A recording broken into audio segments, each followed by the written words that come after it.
Jesus healed me. God healed me. Just look. Here it is. My life has been changed forever. And God gave them the opportunity to be able to be a part of a society, be normal, be in a life that was totally different than anything they'd ever known. But here's the last question. Which one do you think had the most impact on the priest when they went back to show him? Do you think it was the ones that were not glorifying God? Do you think it was the one, or where it was the 9 who were not willing to fall at Jesus' feet and surrender their life to Him? Do you think it was those who were not willing to even say thank you? I doubt it.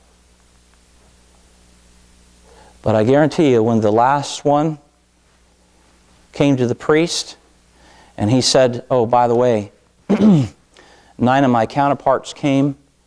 Hey, I just want to tell you how good God is. How powerful He is. What happened to me was nothing shy of a miracle. What happened to me was God. And I've surrendered my life to do whatever He wants me to do. I want to honor Him with my life.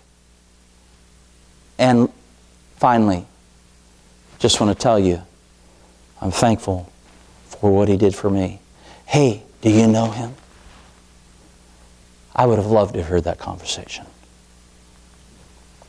By the way, there are a lot of other religions that have priests. One of my very first services that I had, it was my second service that I had. I was a 23-year-old pastor in New York City. A family's son had hung himself in the bedroom. I remember seeing that. I did the service it was actually at a funeral home. Guess who was standing in the back? Their priest. He was watching the whole thing. He was baffled. I gave the gospel. I was pretty straightforward and pretty impetuous back when I was in those days, 23. And I walked up to him and I said, hey, what do you think? There's nothing like knowing Him. Nothing like being saved. I didn't get to lead him to Christ. But what I wanted to leave him with was to think that what he had been telling people was a lie. And that young man, more than likely, had gone to hell. And the only hope that we have in our life is Jesus.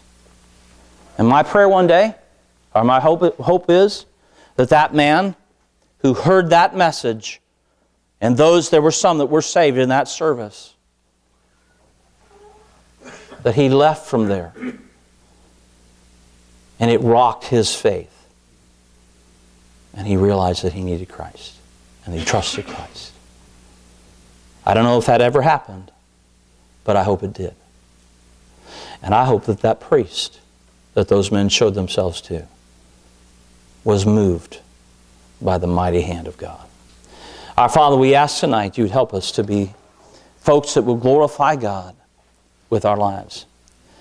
That you'd help us, Lord, also to be folks that are surrendered to your service, to do whatever you would want us to do with our life. And then finally, that you would help us to be grateful people, thankful for all that you've done in our heart and in our life. It's so easy to get caught up in other things. Keep us. Keep our hearts right with you. Let's stand, our heads about.